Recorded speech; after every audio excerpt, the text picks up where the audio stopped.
मुस्तफ़ा जान रहमत के लाखों सलाम, शमे बज़्म हिदायत के लाखों सलाम, शहर यार अलम ताजदार हरम, नबहार शफाअत के लाखों सलाम। काश महशर में जब उनकी आमद हुआ भेजे सब उनकी शौकत के लाखों सलाम। मुझसे खिदमत के कुदसी कहे हर रज़ा, मुस्तफ़ा जाने रहमत के लाखों सलाम, शमे बज़्म हिदायत के लाखों सलाम। सामीन इकराम, स्टेज पर बैठे उलमाए कराम, पर्दे के अंदर बैठ करके सुनने वाली ख़वातीन इस्लाम, अस्सलामु अलैकुम व रहमतुल्लाहि व तआला व बरकातुहू। नहमदुहु व नुसल्ली अला रसूलिहिल करीम, अम्मा बाद, अऊज़ु बिल्लाहि मिनश शैतानिर रजीम, बिस्मिल्लाहिर रहमानिर रहीम। वमा अर्सलनाका इल्ला रहमतल लिल आलमीन व अन्ना वला ज़ालिका लमिन शाहिदीन व शाकिरीन वल्हम्दुलिल्लाहि रब्बिल आलमीन। आइए सबसे पहले हम सभी लोग मिल करके अपने नबी की बारगाह मुक़द्दस में झूम करके बाबाज़ बुलंद दुरूद पाक पढ़िए। अल्लाहुम्मा सल्ली अला सय्यिदिना शफीना हबीबना मौलाना मुहम्मदिन व आलिहि वसल्लम, सल्लल्लाहु अलैहि सलातो सलाम अलैका या रसूलल्लाह सल्लल्लाहु तआला अलैहि वसल्लम। बहुत अच्छी निजामत आप लोग सुन रहे अपने भाई से, बहुत अच्छा कलाम आपने सुना अपने भाई से। आप अपने नाम का आपसे पता नहीं सुने हैं कि नहीं सुने हैं, और ये आफ्ताब भाई की मेहरबानी है कि हम आ गए। और आप लोग अच्छे लोग हैं कि ऐसी पाकीज़ा महफिल में बैठे हैं। न तो दुनिया में बहुत सारी महफिलें सजा करती है, इसमें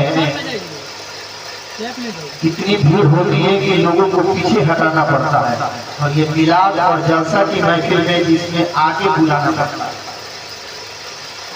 अब यहाँ से हमारी सोच क्या हो गई है, हमारा किरदार क्या हो गया, हम कहाँ चले गए, इसका ख्याल करने की जरूरत है।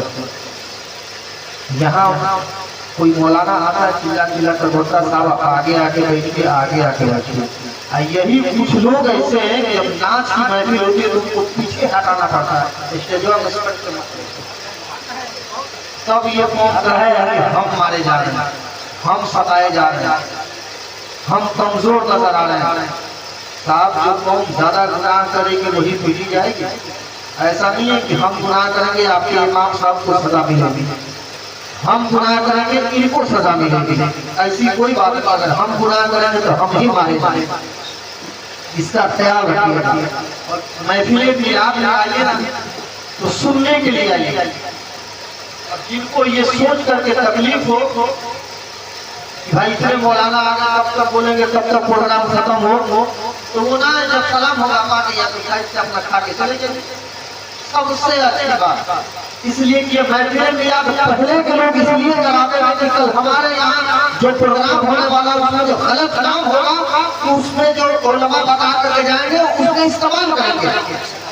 शादी से पहले महफिलें मिलाद कराना फर्ज नहीं है, इसलिए कराया जाता है कि शादी में जो गलत रस्म होगा उसको खत्म करना है, मौलाना जो बताएंगे उस पर अमल करके शादी करनी है।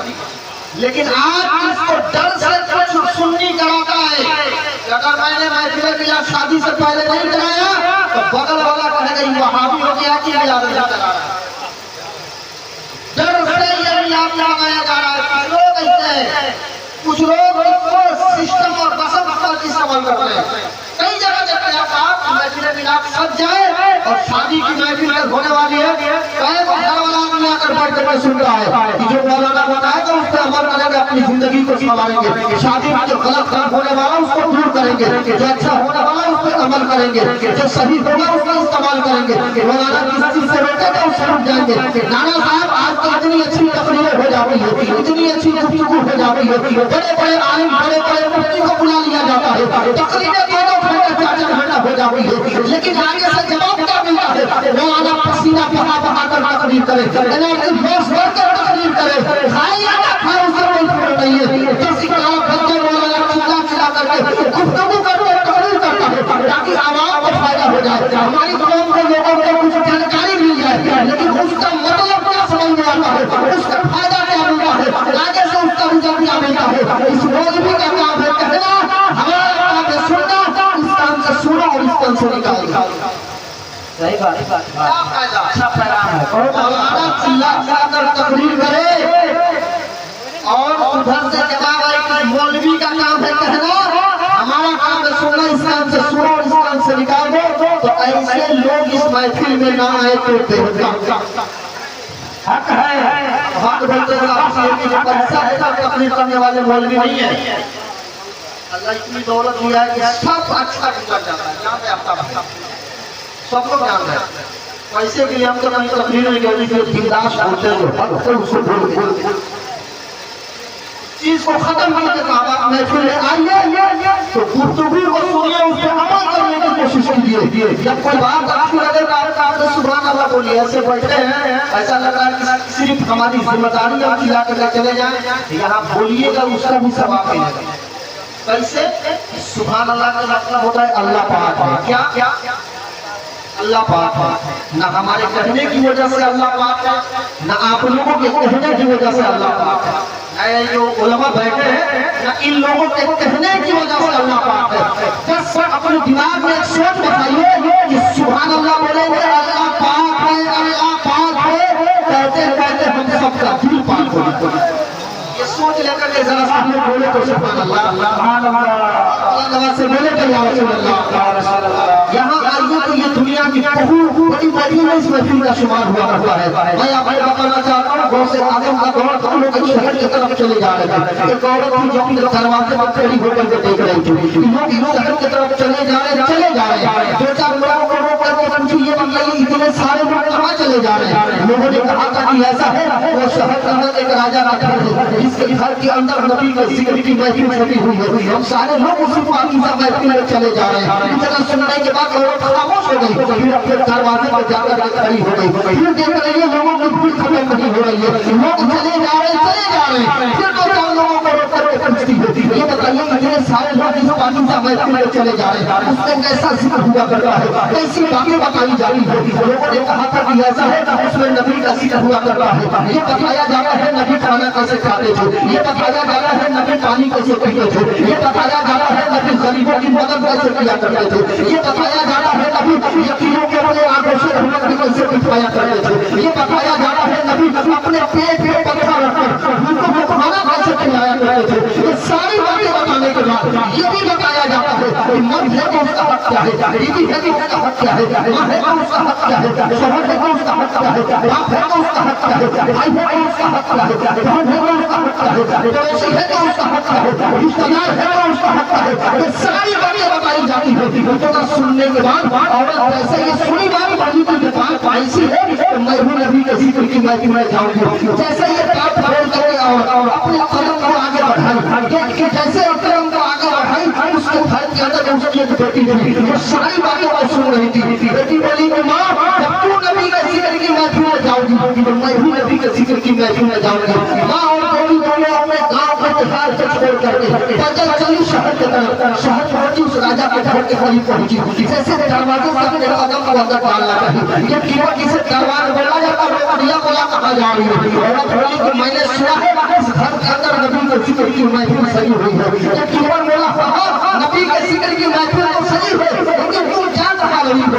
औरत बोली कि माँ और बेटी दोनों अपने गाँव के त्योहार को छोड़ करके पैदल चल करके नबी के जिक्र की महफिल में बैठने के लिए नबी की पाकीज़ा बात सुनने के लिए आई हूँ। मुझे अंदर जाने दिया जाएगा। कीमत बोला ऐसे अंदर नहीं जाने दिया जाएगा। अगर तुम्हें कोई इनवाइट किया है तो बताओ, कोई दावत दिया है तो बताओ, कोई बुलाने गया था तो बताओ, कोई दान मिला है तो बताओ। औरत बोली ना मुझे तो दावत नहीं मिली है ना इनवाइट की गई है ना कोई मुझे बुला दिया है ना कोई बुलाने के लिए गया था। कीमत बोला तुम दोनों को अंदर नहीं जाने दिया जाएगा। औरत बोली क्यों अंदर नहीं जाने दिया जाएगा। मैंने सुना है नबी गरीबों के भी है, नबी अमीरों के भी है, नबी के सहारे के भी है, नबी सहारे के भी है। जब नबी सबके है तो उनकी महफिल जाने के लिए मुझे दावत की कोई जरूरत नहीं होती, मुझे अंदर जाने दिया जाए। औरत जबरदस्ती की एक ऊपर ऐसा धक्का दिया औरत गिर गई, दरवाजे पर बैठ करके रोने लगी। लोग क्यों रो रही है सारी बातों को बताई अपने गाँव के त्योहार को छोड़ करके पैदल चल करके माँ और बेटी नबी के जिक्र की महफिल में बैठने के लिए आई। एक ऊपर अंदर जाने नहीं दे रहा था जबरदस्ती जाने के लिए ऐसा धक्का दिया मैं गिर गई। उसको हम बैठ करके रो रही हूँ। लोगों ने कहा था कि तुम अपने घर की नहीं चली जाती हो, अपने घर को क्यों नहीं लौट जाती हो। औरत बोली नाना सुन तो मैं अपने घर को नहीं जाऊंगी जब तक नबी के जिक्र की महफिल में कम हो जाए, जब तक नबी की बातें कम हो जाए, जब तक ये महफिल कम हो जाए उस वक्त तक अपने घर को नहीं जाऊंगी। औरत बोली बात करके रोती गई, उसकी आंखें खुल गई, उसकी आवाज पस्त हो गई, उसकी आवाज कमजोर हो गई। बेटी को देखना नहीं किया। बेटी बोली कि माँ ऐसा क्यों नहीं करते, दोनों अपना घर चलते हैं, अपने घर के आंगन की सफाई करेंगे, दो मुसल्ला लाएंगे, एक मुसल्ले पर तू बैठ जाना, एक मुसल्ले पर मैं बैठ जाऊंगी और मैं नबी के नाम पढ़ूंगी, तू सुभान अल्लाह, मैं नबी की नाम पढ़ूंगी, तू सुभान अल्लाह बोलना। इतना सुनने के बाद बाप बोली बोली तरीका जो अच्छा है, सोच तो अच्छी है, चलो अपने घर चलते हैं। माँ और बेटी शहर के छोड़ करके अपने गाँव के साथ जाना पड़ी, अपने घर पहुंची, अपने घर के अंदर दाखिल होने के बाद घर के आंगन की सफाई की, दो मुसल्ला लाई, एक मुसल्ले पर बेटी बैठ गई, एक मुसल्ले पर माँ बैठ गई, बेटी नबी के नाम पढ़ती और माँ सुभान अल्लाह बोली। ये महफिल कुछ देर चली, जैसे ये महफिल खत्म हो गई और पीछे मुड़ के देख रही है, एक बुजुर्ग आदमी है, एक शरीफ आदमी है, कभी उसके घर के दर दीवार में चूम रहे, कभी उसके घर के आंगन की मिट्टी को चूम रहे, कभी उसके घर की चौखट को चूम रहे। औरत बोली बाबा आप है कौन, आपके घर के दर दीवार में नहीं जानती, मुझे नहीं जानती। औरत बोली बाबा मैं आपको नहीं जानती, वो बुजुर्ग बाबा है। और दुनिया के लोग मुझे कौन से आजम के सुनने के बाद औरत उछल गई, खड़ी हो गई, बोली हाँ कौन से आजम है, हाँ कौन से आजम है, कौन से आजम बोले हम नहीं, कौन से आजम हुआ क्या। औरत बोली बाबा मैंने तो सुना है आपके कदम के निशान जहाँ पर जाते हैं जगह की मिट्टी को अपनी पेशानी पर मलने के लिए बड़े बड़े आली बड़े बड़े मुल्क के पीछे पड़े रहते हैं। मिट्टी को मिट्टी किसी को नसीब होती है, किसी को नहीं होती। मैंने तो सुना है दुनिया के बड़े बड़े राजा बड़े बड़े दानिशवर आपके पीछे पड़े रहते हैं, लेकिन आपकी चप्पल को अपने सर पर उठा करके दुनिया का सबसे बड़ा ताजदार कहलाता, फिर भी वो चप्पल किसी को नसीब होती है, किसी को नहीं होती। और आपने घर के दर दीवार को चूमे, आपने घर के आगे की मिट्टी को चूमे, आपने घर की चौखट को चूमे, बहुत से आजम फरमाते हैं। और सुन मैं तेरे घर के दर दीवार में नहीं चूम रहा, मैं तेरे घर के आगे की मिट्टी को नहीं चूम रहा, मैं तेरे घर की चौखट को नहीं चूम रहा। और अली बाबा अपने आप में क्या रहे हैं, बहुत से आजम फरमाते हैं मैं उस जगह को चूम रहा हूँ जहाँ जहाँ मेरे नबी के कदम पड़े।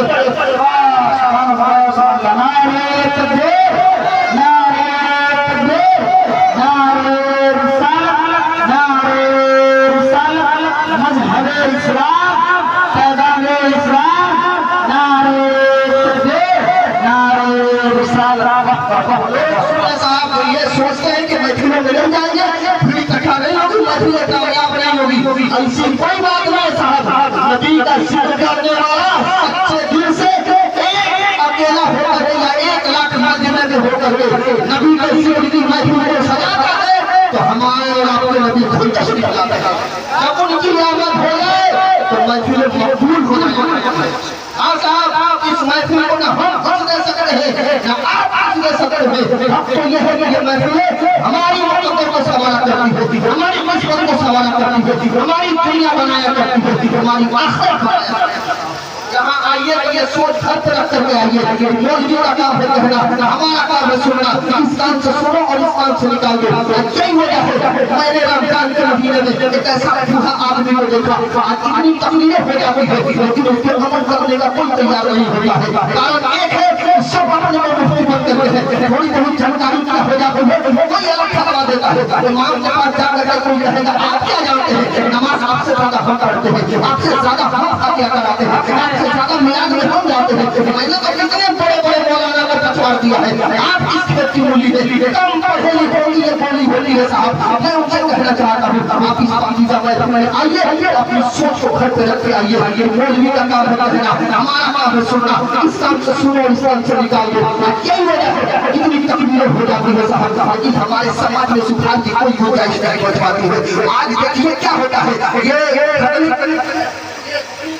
टीके की महफिल है, कहीं तो खतरे की महफिल है, आज डीजे बज रहा है साहब, आज एक्स्ट्रा हो रहा है, शादी ब्याह को दूर की बात है।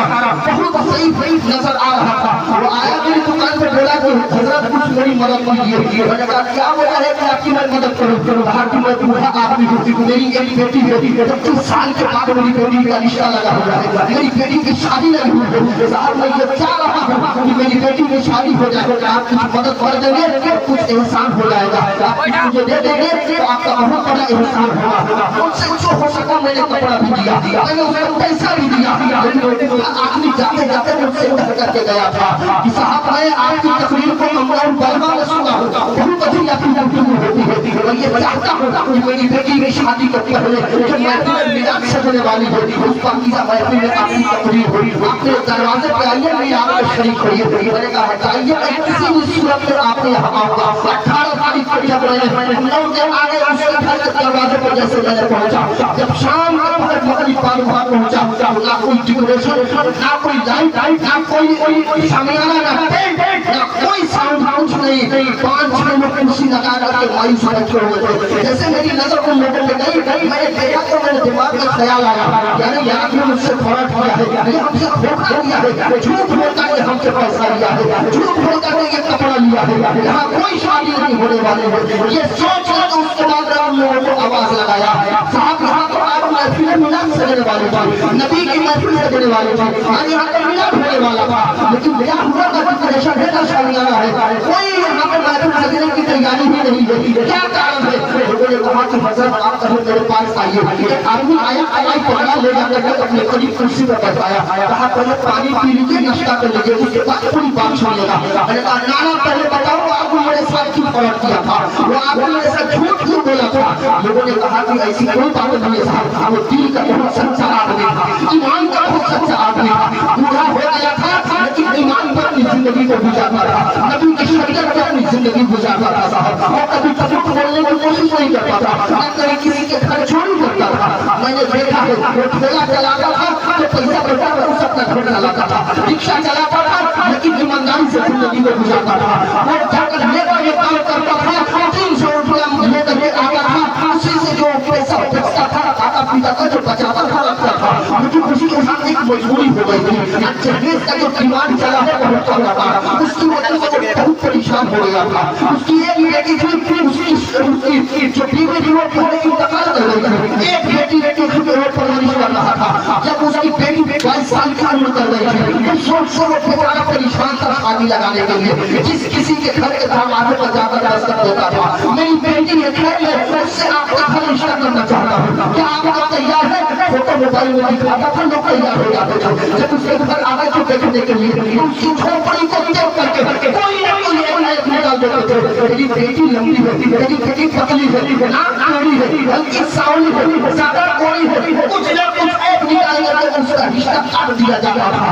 वो 22 साल की उम्र की बेटी से लेकर 25 साल की उम्र तक परेशान रहा, मेरी बेटी मेरी शादी हो जाए किसी तरह। आखिर उसकी तमन्ना यही थी मेरी बेटी मेरी नजर के सामने दुल्हन बन जाए, मेरी नजर के सामने मेरी बेटी का हाथ बेटी से रंजित हो जाए। वो बेटी के लिए परेशान रहा, ठेला चलाता था, रिक्शा चलाता था, लेकिन बेटी का रिश्ता भी तलाशता था। कुछ दिनों के बाद जब 25 साल उसकी बेटी के निकल गई, तब वो बात सोचा अगर आज मैंने जहेज के डिमांड को नहीं सकारा, अब मेरी बेटी कमाने मेरे दरवाजे पर रह जाएगी, उसकी शादी नहीं हो पाएगी, अब मेरी बेटी दुल्हन नहीं बन पाएगी। चलो जो डिमांड होगा उसका टुकड़ा चाहे जैसे हो सके। वो गरीब बाप गया जाकर के रिश्ता तलाशा, एक रिश्ता मंजूर भी हुआ तो उसको डिमांड कर दिया गया, कहा गया कि टीवीएस कंपनी की राइडर गाड़ी आ रही है, 1 लाख ऊपर की वो गाड़ी करनी है, वो गाड़ी चाहिए और 1 लाख रुपया मुझे चाहिए, वो 5 साल देने के लिए। लेकिन हुआ ये साहब कि जब शादी से 6 रोज पहले जो पैसा इकट्ठा करके रखा था, वो गरीब बाप का ठेला रिक्शा चलाता था, जो पैसा बचता था उसको इंतजाम से रखा करता था। 6 रोज पहले शादी से गया, जाकर के एक गाड़ी जो डिमांड की गई थी टीवीएस कंपनी की, खरीद करके लड़के वालों को दे दिया। 50,000 रुपया जो उसने बचा करके रखा था, वो 50,000 रुपया भी उस बाप को दे दिया जो डिमांड किया हुआ था। 50,000 रुपया खड़ रहा था, लेकिन वो कहा समझी जी कुछ दिन में हमें यदि पैसा आपको दे देंगे, आप शादी करिएगा, रिश्ता मत काटिएगा। इतना कर करके वो गरीब बाप अपने घर आता है।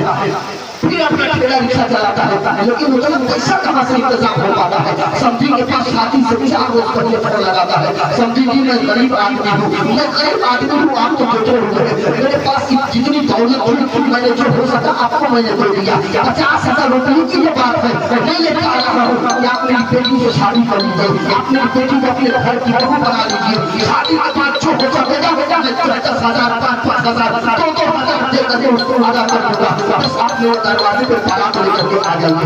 लेकिन उधर से जवाब क्या आया, नाना अगर तूने ये 50,000 रुपया मेरे अकाउंट में या मेरे बेटे के अकाउंट में या मेरे दरवाजे पे आकर कैसे करके नहीं गया, तेरे दरवाजे पे ताला नहीं जाएगी। जैसे वो बात सुना निकला भीख मांगने के लिए, मुतासिर के दरवाजे पर जाकर के मौलाना से ऐलान करवाया, मौलाना ऐलान कर देगा एक गरीब बाप का एक बड़ी बाप आया है, वो भीख मांग रहा है अपनी बेटी की शादी के लिए। दरवाजे पर अपनी गमछी फैला कर रहूंगा, लोगों से हम कहते नहीं जाएंगे छोटे मदद कर देंगे।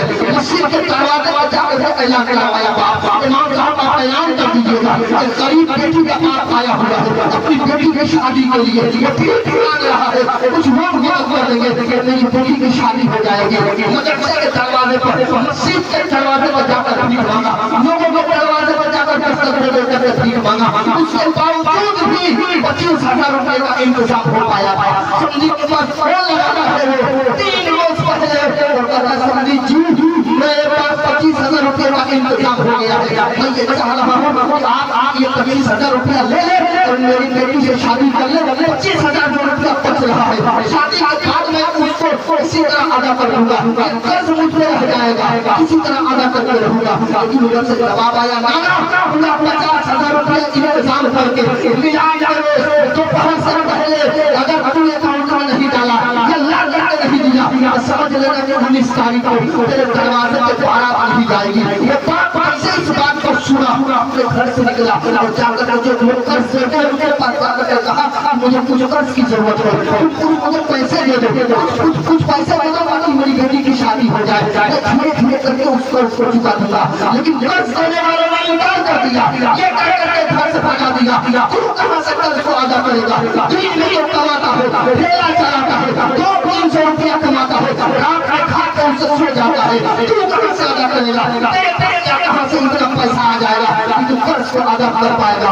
लोगों ने कर्ज देने से इनकार कर दिया। लेकिन उसके बाद फिर शाम को मेरा 1 रोज पहले शाम के घर में फिर अपने समझी के पास फोन लगाता है और बूढ़ा बात करता, समझी जी मैंने आपके लिए भीख भी मांगा है, लोगों से कर्ज भी मांगा है, लेकिन उसके बावजूद मेरे पास उतना पैसा पूरा नहीं हो रहा है। समझी जी ये चाह रहा हूँ जो 25,000 रुपये उसको ले करके आप मेरी बेटी जो शादी आने बेटे के कर लीजिए, मेरे दरवाजे पर बारा बना दीजिए। आखिर मेरी तमन्ना यही है, आखिर मेरी हसरत यही थी, मेरी ख्वाहिश बहुत थी मेरी नजर के सामने मेरी बेटी दुल्हन बन जाए, दुल्हन बनकर के रुखसत हो जाए। इससे बड़ी खुशी दुनिया में मेरे लिए कुछ नहीं है, बस आप मेरी बेटी को अपने घर की दुल्हन बना लीजिए। लेकिन जैसे जवाब आया, नाना अगर आप पूरे 50,000 का इंतजाम नहीं किया तो तेरी बेटी की शादी नहीं हो पाएगी, तेरी बेटी की दुल्हन नहीं बन पाएगी। ये बाप इस बात को सुनता है, उसके बाद उसका दिमाग काम नहीं करता है, एक पेपर उठाता है और एक लेटर लिखता है,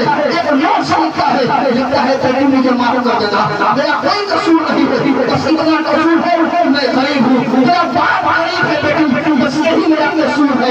तेरे ससुराल वालों ने 25,000 रुपया के लिए बड़ा बनाने से इनकार कर दिया, क्योंकि मेरे पास इतनी हिम्मत नहीं हो रही है कि मैं आकर तुझसे कहूँ जब तेरी शादी नहीं हो पाएगी। 25 साल की उम्र में ये खुशी लौटी थी, मेरे पास इतनी ताकत नहीं है, मेरे सिर में इतना दम नहीं है, तुझसे आकर दुल्हन नहीं बन पाएगी, तेरा हाथ उंगली से नजदीक नहीं हो पाएगा।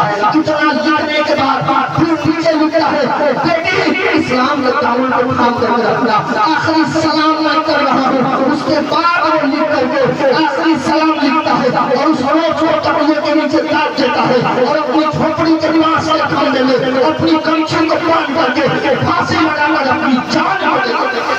मैं ये कहना चाहता हूँ साहब, आज वो मुझे सता रहा है, वो मुझे सता रहा है। ये कलमा पढ़ने वाले लोगों ने, कलमा पढ़ने वाले खाली बाप को इतना सताया, ये बाप अपनी जान देने के लिए मजबूर। दूर करेंगे, चाहे नाम को तब हम दूर करेंगे, तब इसको खत्म करेंगे हम। जिस दिन से इसे आम कर दिया गया है, आज हमारी बेटियां हमारी बहुएं किस कदर आई गई। आज तो हमारे समाज में साहब अच्छी बातें बताई जाती है तो लोगों को बुरा लगता है, अच्छी बातें दी जाती है तो लोगों को बुरा लगता है। कई जगह से हालात इसलिए कि आप ही लोगों के बीच में रहता हूँ, दुकान पे अच्छे अच्छे लोग आते हैं, पूरे लोग भी आते हैं, बताते हैं कि रात भर आके इसका हुआ एकदम खत्म नहीं करने दिए। वही जब उन लोगों को देखा जाता है तो मिला 10 बजे 12 बजे 11 बजे 4 लोग इधर से 4 लोग उधर से 5 लोग उधर से आकर कभी मौलवी खत्म करेगा, तब इसको खत्म करने का मौका दिया जाएगा, तब सलाम होगा, तब सुन्नी बटेगी। लेकिन वही एक पैर पे खड़ा होता है, रात भर का देखा जाता है, कोई फिक्र नहीं होती। नींद कहाँ गई, नमाज कहाँ गई, इसकी कोई फिक्र नहीं है। हम लोग इसका ख्याल भी रखते हैं कि नमाज पढ़ने उससे पहले प्रोग्राम को खत्म कर दिया जाए ताकि लोग सोए और उठ करके नमाज पढ़ लें। लेकिन वो भी कहाँ चली जाती है। आज जब अच्छी बातें बताई जा रही है कि लोग उसको चेक करने के लिए नहीं तैयार है साहब, आज यही वजह है। आज देखिए यहाँ के मुसलमानों के घर में तलाशी लीजिए, तब आपको एहसास होगा आज हर एक मुसलमान के घर में 95% मुसलमानों के घर में टीवी और एलईडी मौजूद है, लेकिन 20% मुसलमानों के घर में शरीयत की किताबें नहीं मिलेगी। 120 रुपये की कानून शरीयत नहीं दिया था, वो किताब आप भूल लीजिए 20 रुपये के घर में नहीं मिलेगी। 50 के एलईडी मौजूद है, उसमें क्या दिखाया जाता है, उसमें फिल्म और सीरियल दिखाया जाता है। बाप बेशरम नहीं बैठा रहता है, भाई बेशरम की तरह नहीं बैठा रहता है, बहन बैठी रहती है, माँ बैठी रहती है, एक दूसरे को दिखा दिखा करके बाप बेटी जरा अच्छा सीन चल रहा है, भाई पूरा के रहता है, बहन क्या अच्छा कपड़ा पहनी है, एक किस तरह लग रही है, भाई और बाप और माँ अपनी बेटी को अपने घर की औरतों को फिल्म और सीरियल के सीख दिया करते हैं। आज यही वजह है साहब कि जब से हमारी और आपकी बेटी और बहन फिल्म के जरिए अपनी जिंदगी को गुजारना शुरू की, जब 18-20 साल की उम्र तक जा रही है, तो जो फिल्म की सीख मिली है कि जब तुम जवान हो जाओ तुम्हें एक हम सफर चाहिए, जिंदगी में एक खुशी देने वाला चाहिए, उसका दिमाग भटकता है, फिर वही से लड़के से प्यार करती है, चाहे किसी भी मजाहिब का मांगने वाला हो, पढ़ा जाता है। आज एक फलाना एक मुस्लिम समाज की लड़की थी, किसी गैर के साथ भाग करके कोर्ट मैरिज कर ली, एक मुस्लिम समाज की लड़की थी, किसी के साथ भाग करके जाकर वो शादी कर ली। क्यों देखने को मिलता है, ये भाई फिल्म से जिंदगी गुजारने का तरीका सिखाया, ये बाप फिल्म से जिंदगी गुजारने का तरीका सिखाया। एहसास होता है जब उसकी बेटी उसकी बहन उसके घर से भाग करके किसी गैर मुस्लिम के साथ कोर्ट मैरिज कर लेती है, तब बाप सीने पे हाथ मारता है, ये क्या हो गया, ऐसी मेरी बेटी ना पैदा होती हो अच्छा था ताकि अपने गली में सर नीचा करके नहीं घूमना पड़ता, तब एक भाई को अपना मुंह छुपा के घूमना पड़ता अपने ही गाँव में, अपने दोस्त के सामने जाने में शर्म आती है। और ये भाई ये शर्म आती है देखने से पहले अपनी बेटी को अपने घर की बहन को नबी की बेटी हज़रत फातिमा ज़हरा के किरदार को दे दिया होता तो आज ये दिन देखने को क्यों तकलीफ होती है साहब, कहाँ मौलाना चिल्लाए पसीना बहाए कोई फर्क नहीं है, नहीं सुनिएगा तो किसका क्या होगा साहब। हमारा जो काम है, हमारी जो जिम्मेदारी है, हम उसको अदा कर देते हैं साहब, लेकिन आप नहीं अगर समझिएगा उस पर नहीं चलिएगा तो हम क्या कर सकते हैं साहब। आज ये एक प्रोग्राम में जाने के लिए ये कौन आज खूब गरीबी की कदम रोटी है कि मैं गरीब हूँ आज उस कौम की बेटियों की हालत देखिए साहब। मैं इलाहाबाद के मदरसे में पढ़ा करता था, वहाँ मैंने अपनी नजर से देखा है ब्यूटी पार्लर में लाइन लगा बुर्का पहन करके मुसलमान की बेटियां लाइन खड़ी होती हुई, उसके बाद ब्यूटी पार्लर में जितने लड़कियों के हेयर स्टाइल बनाने वाले, हेयर स्टाइल करने वाले जितने थे सब जेंट्स थे, सब गैर मजहब थे, चाहे कोई भी हो, मजहबी हो, मजहब का मानने वाला भी हो, लेकिन गैर मजहब है उसको हाथ नहीं दिया जा सकता है, उससे मेहंदी नहीं लगवाई जा सकती है, उसको चेहरे से खूबसूरती नहीं बनाया जा सकता है। लेकिन आज ये मुसलमान की बेटियों को क्या हो गया, भाई बेशरम जो अपनी पाइप पर बना करके अपनी बहन को सजाने के लिए ब्यूटी पार्लर में करके जाता है, गुजरा चाहता है, इसके लिए सजा रहा है, ऊपर उठेगी तो अपनी बहन को सोते होकर भी देखता है, सोकर उठकर तो भी देखता है, तू किसके लिए सजा रहा है बहन को, जब बड़ी बहन को फंक्शन में जाती है, लोग देखते हैं एक बेटी की शादी होती है, एक घर बसता है, 1000 घर तबाह हो जाता है। कारण यही है सजा करके शादी में ले जाना शुरू कर दिया है। साफ सफेद चोरी का कोई इतबार नहीं होता है। इस्लाम में ये कुछ नहीं है कि जो स्मार्ट होगा, खूबसूरत होगा, जिसका चेहरा वाइट होगा, इस्लाम में सबसे अच्छा वही होगा। ना ना, अगर इबादत इतनी ज्यादा हो, ना रबिया बेसरी हो, इतनी सांवली औरत हो, जिसका किरदार इतना अच्छा हो, जब वो हज करने के लिए जाए तो काबा उसकी इस्तकबाल के लिए खड़ा खड़ा।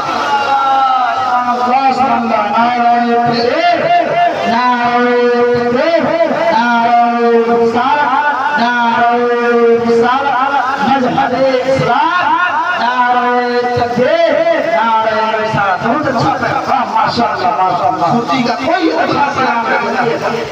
और ये जेल ये लड़के सब भी कम, ये लोग भी जा करके पहले तो खाने में बात था, अब नकों में पहुंच रहा है। जाना कभी औरतों का श्रृंगार करके नमाज नहीं होती है। ईद में खतरनाक नहीं कान बनाया, नहीं कान बनाया, नमाज पढ़ने गया है, एक को रोजा नहीं रखा, नमाज पढ़ने गया है, और वो भी इस तरह गया है कि नमाज नहीं। औरत का जो श्रृंगार है वो श्रृंगार करके कोई मर्द नमाज पढ़े तो नमाज नहीं होगी। इस चीज को समझिए, जानिए कि है ये क्या चीज, इस्लाम क्या कहता है। साहब आज तो ये लोग भी सब यहाँ से करना शुरू कर दिया, ये नौजवान सब ये ऊपर करना शुरू कर दिया है। पता नहीं कोई कौन बता देगा कि तुम औरतों की तरह सजो और सवरो, वो पूरा एकदम तबाह करके रखा है। कोई एतबार कितना हो चौड़ी बना लोगे, कितना हो नबी का आशिक नहीं बनोगे तो दुनिया में जिंदगी सही सही गुजार पाओ। गुनाह करने वाला आदमी व्हाट्सएप पे फेसबुक पे जितना बड़ा स्टेटस लगा ले, इस्लाम करने से सबसे बड़ा ध्यान रखिएगा। स्टेटस सिर्फ फेसबुक और व्हाट्सएप नहीं बनता है, किरदार से बनाना पड़ता है ताकि लोग लोग समझे। वरना हम ये थे साहब, जब किसी गली से मुसलमान का एक बच्चा गुजर जाता था, अपने बच्चों को दिखा करके छोटे, अगर दुनिया में मुझे कामयाब होना है तो ये नबी का आशिक जा रहा है, इसके नक्शे कदम पर चल, पूरी दुनिया के लोग तेरे नक्शे कदम पर चलना शुरू कर देंगे। यही मुसलमान थे, यही कौम थे साहब, 100 लोगों के बीच में खड़े होकर के एक मुसलमान गवाही देता था, 100 लोगों के एक मुसलमान की गवाही भारी पड़ती थी। आज क्या कारण है कि एक आदमी पे 100 मुसलमान की गवाही भारी पड़ती? कम कर दिया, हमने करेक्टर को कर दिया, झूठ बोलना शुरू कर दिया है। रमजान के महीने में ना रोजा करके बाजार में तो बहुत सरियाम खाना हमने शुरू किया है साहब। हम बंद करके रमजान के महीने में ताड़ी पी करके घूम रहे हैं, हम जाकर शराब पी रहे हैं, हम कामयाब हुए, हम चाहेंगे नहीं हो सकते हैं साहब। जब तक शरीयत की अपनी जिंदगी को नहीं गुजारिएगा, जब तक आप नबी ने जो पैगाम दिया उसके आप नहीं चलिएगा, नबी ने जो राह बताई है उस राह पर कदम को नहीं बढ़ाइएगा, जो कुरान का नाम देता है उस पर अमल नहीं करिएगा, तो जरूर आप अपने आप को कोशिश कर लीजिएगा। अच्छा नहीं बन सकते हैं, अच्छा बनने के लिए जरूरत है साहब कि नाम बिलाल भी हो, गारा इतना हो, लोग देख करके सोचेंगे कि आप बताइए कोई नहीं बड़ा, लेकिन मकाम इतना बड़ा नबी से इश्क करने का कि किसी को नहीं लिया जा रहा कि काबे के चढ़ के अजान दो, एक बिलाल है, गारा इतना आदमी नबी ने जिसको बुला दो अहमियत नहीं है इस्लाम में, अहमियत उसकी है जो शरीयत के तहत नमाज पर पाबंद हो, जो जिंदगी ढंग से गुजारे साहब। अपनी माँ बहनों बेटियों को सुधारिए, अपने घर की औरतों को सुधारिए। आज तो भाई घर में बैठा रहता है, बाप घर बैठा रहता है, बेटी आती है मार्केट में, बहन जाएगी शॉपिंग करने के लिए, अपनी मर्जी से कपड़ा खरीद करके लाएगी। देखा ये नजर बहुत ऐसी लड़कियों को देखिए कि जो गैर मजहब लड़की के साथ हाथ में हाथ पकड़ के ईद के कपड़े खरीदने के लिए जाती है, गैर मजहब लोगों के साथ हाथ में हाथ डाल करके मॉल में शॉपिंग करने के लिए जाती है। मुसलमान की बेटी वो भाई की गैर बन गई, वो बाप की गैर बन गई, दूसरे को करते हुए बेटी अकेला बाजार जा रही है, मार्केट करने जा रही है। नबी ने फरमाया कि जिसके घर में औरतें हो, बेटियां हो, आपकी और बाली हो, भारत में एक मर्द हो जो आखिर गालिब हो और उस औरतों पे काबू ना पाए, वो मर्द दयूस है। दयूस किसको कहा जाता है? नबी फरमाते हैं दयूस वो होता है अल्लाह ने जिसकी इबादत कबूल करता है ना जिसकी दुआ कबूल। इतनी दुआ की और कहते थे अल्लाह रहमत नाज़िल करने दुआ क्यों नहीं कबूल करी? पहले तो माँ के आंचल को पकड़ के दुआ की जाती थी, ये कोई मुसीबत टल जाती है। आज करो दुआ, करो मुसीबत नहीं उठेगी। क्यों? हमारा किरदार खराब हो गया, हमारी सोच बदल गई, हमारी अपनी जिंदगी अपनी मर्जी से गुजारेंगे साहब। चीज को खत्म कीजिए और खास तौर पर अपनी बहन और बेटिया को एकदम पाबंदी डालिए, वरना आए दिन ये देखा जाता है एक मुसलमान खून का आंसू होता है साहब। आज तो शादी ब्याह में जो 55 का है, हम 55 भाई खतना कराने के लिए कहाँ लेके जाता है लड़का को? अपना सेहरा वाला बांध करके कहीं ले जाता है, मस्जिद में ले जाता है, लोग कोई बाजार में ले जाता है, कोई नगर वाला में ले जाता है, कई जगह पे कई बहुत तरीका सुने हैं। उसमें अब डीजे बजा रहा है और डीजे के पीछे नाच रहा है, वाह खूब नाच रहा है, उधर बाप नाच रहा है, भाई नाच रहा है, बहन नाच रही है, बेटी नाच रही है, 55 में वही हाल, खतना में वही हाल। कोई किसी को रोकने वाला नहीं है, कोई किसी को। और उस पर बोलिए तो मौलवी सबको समझ में आएगा, ये सब पुराने का जमाना के बात करता है। नया दौर में करो उसके बाद आएगा। मैंने अपनी नजर से देखा है, नजर से। जब मैं मधुपुर जा रहा था प्रोग्राम के लिए झारखंड में, तो ट्रेन में जिस ऊपर वाली सीट पे मेरी सीट थी, नीचे वाली सीट पे चचा बैठा थे जिनके चेहरे पे लाल दाढ़ी और वो मोबाइल चला रहे थे, रोने लगे।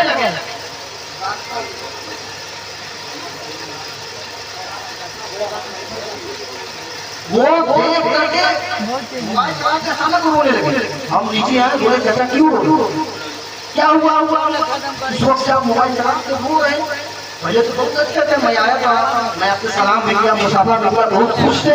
मैं कहा कि बेटा अभी जब मैंने फेसबुक को खोला एक वीडियो को देखा, मैंने कहा कौन सा वीडियो को मैंने देखा? इस वीडियो में हम आज से कुछ दिन पहले मेरे सरुआने में शादी थी, तो 55 के नाम पर डीजे बज रहा था। इसी डीजे के सामने का एक वीडियो फेसबुक पे डाला हुआ है। आप मना किया डीजे मत बताओ, मत बजाओ, लोग नहीं माने होंगे, बजा दिए होंगे। बोला ना बेटा बात ऐसी नहीं है, बात ऐसी है कि डीजे के सामने बहुत सारी औरतें नाच रही हैं। मना क्यों होंगे? मत नाचो, नहीं मानी होगी, क्या कीजिएगा? फिर बेचारे बहुत तेज होने लगे। उसके बाद कहा बेटा कि मैं दिल पे हाथ रख करके बोल रहा हूँ, मुझसे तो आवाज नहीं निकल रही है कि जब मैंने फिल्म को ऑन किया, गौर से देखना शुरू किया, तो जहाँ बहुत सारी औरतें नाच रही थी, तो शादी में मेरी बीवी भी गई थी, मेरी बेटी भी गई थी। गौर से देखना शुरू किया, उन सारी औरतों के बीच में मेरी बेटी भी। जब ये देखा तो मेरे आंख से आंसू निकल गया। बोले चाचा क्या कीजिएगा? करना अब इस दौर में किसी को बचाने के लायक नहीं लगा। बेटी को इतना काबू में पा करके रखा था, लेकिन वहां से हटा और ये देखने को मुझे मिल गया। मैं आप लोगों से ये इसलिए बात बता रहा हूँ कि आप अपनी बेटी को, अपनी बहन को इस डीजे के सामने नाचने से रोकिए, नहीं तो ऐसा न हो जाए कोई आकर के मोबाइल दिखाए आप ही का दो या आपका पड़ोसी देख तुम्हारी बहन नाच रही है, किस तरह लग रही है, देख तुम्हारी बेटी नाच रही है, किस तरह लग रही है।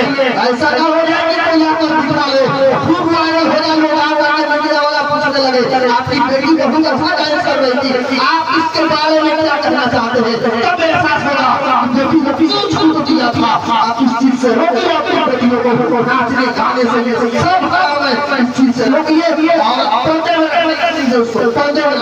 और मिलाद खत्म हो जाए।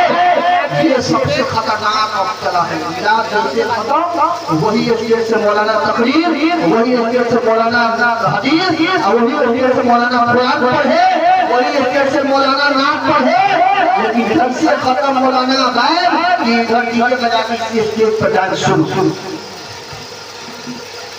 तब हम कभी तबाह होता है। तब हम करने बर्बाद हो गए। ये कौम जो कौम जिस स्टेज से तकरीरें की गई हो, कुरान की तिलावत की गई हो, हदीसें पढ़ी गई हो, उस स्टेज पर जो कौम जो आदमी नाचे, उस स्टेज पर गाना बजा के डांस करे, वो आदमी हकीकत में तबाह हो। इसलिए उसे मजाक बना के रख दिया गया था। खत्म कीजिए इस चीज को साहब। अपनी औलादों को दीन की तालीम इस चीज से बचिएगा। अपनी औलादों को दुनिया बात आइएगा, पहले दीन पढ़ाइएगा। नबी से दुआ है कि हमसे जो कुछ रहने में हमारे सामने से जो कुछ सुनने में गलती हो गई है, अपने हबीब हमेशा माफ अता फरमाए। और यहाँ आप लोग बैठे देखिए, हम तो कई जगह जाते हैं तकलीफ कर रहे हैं, एक बार जाते हैं अपने भाई, दोबारा कोई लोग नहीं बुलाते। मान पूरा मौलवी को मत बुलाना, खाली उल्टे सीधे आके बोलता है।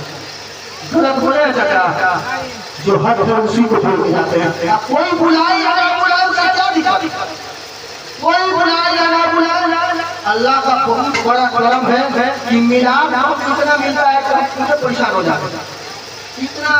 इतनी दावत हमको मिल जाती है, पूरे परेशान हो, कहाँ जाए समझ गए। तो आप लोग भैया अगर कोई बात बुरी लग गई होगी तो बेटा समझ के, भाई समझ के माफ कीजिए। इसलिए इंसान को इंसान ही माफ करता है। हम सभी को रद्द कदीर अपने हमेशा करने की तौफीक अता फरमाए। वा अल्हम्दुलिल्लाहि रब्बिल आलमीन। अस्सलामु अलैकुम व रहमतुल्लाहि तआला व बरकातहू। सुभान अल्लाह, माशाअल्लाह, बहुत ही